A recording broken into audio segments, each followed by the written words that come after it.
Watch this.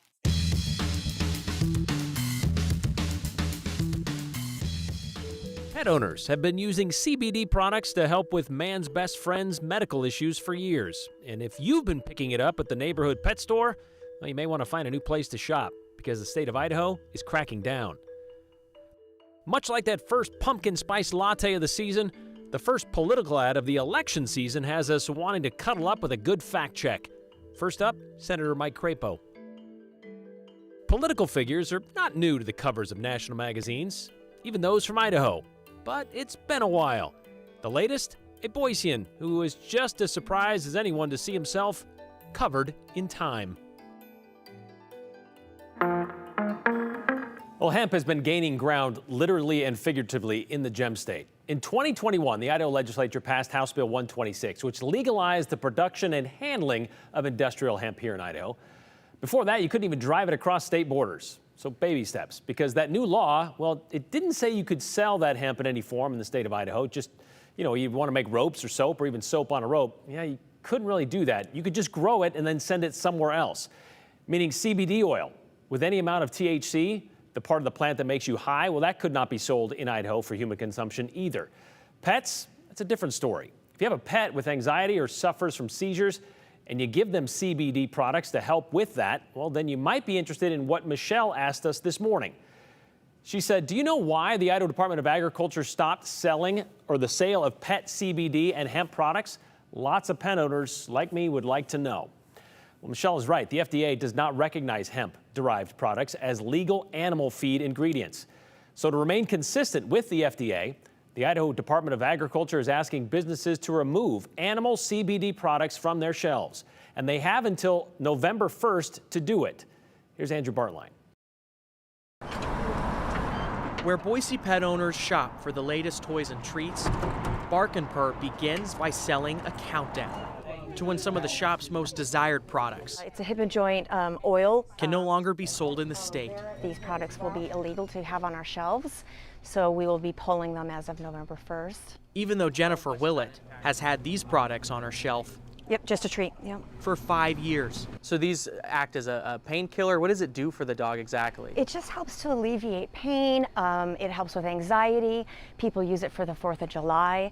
There's just a lot of great benefits to an all-natural product for pets. And before this, our only options were really expensive prescription meds that in the long run can be quite harmful to our animals. The Idaho State Department of Agriculture has the same concern, except they say it's unclear if CBD is harmful to animals. We rely a lot on our partners at the United States Food and Drug Administration, who have not recognized hemp as an approved ingredient. While the Idaho State Legislature legalized hemp production in 2021, the law does not legalize all hemp products, meaning these CBD animal products have always been illegal in Idaho, and it will stay that way unless one of two things change. Once FDA lists that as an approved ingredient, then we can list it as an approved ingredient, unless there's some sort of policy move ahead of that at the state level that specifically wants to list hemp as an approved ingredient.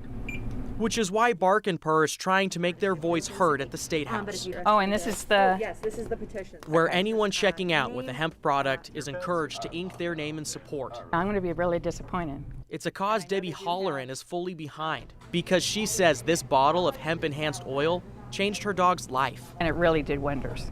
It gave her another, I'd say probably a year of her life, pain-free.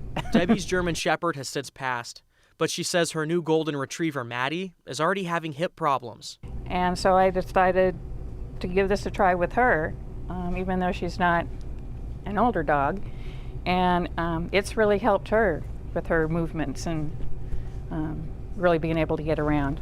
But legally, the bottle shouldn't even be on the shelf to begin with. So you can kind of just see your dog visibly relax. And unless something changes in the state law, soon it won't be. It's just total shock is what it is, and it's really disappointing because we feel at the end of the day this could cause harm rather than not. We've had zero adverse reactions to these products for the last 5 years. Jennifer at Bark and Purse says she doesn't want these CBD products to be completely unregulated. She wants to have a discussion with lawmakers to determine what's safe and where reasonable boundaries can be drawn to regulate these products rather than just outright banning them. And that petition, Brian, is to get the attention of Governor Brad Little. They say that he could put this on stay, stop the Department of Agriculture from really stopping this until next legislative session.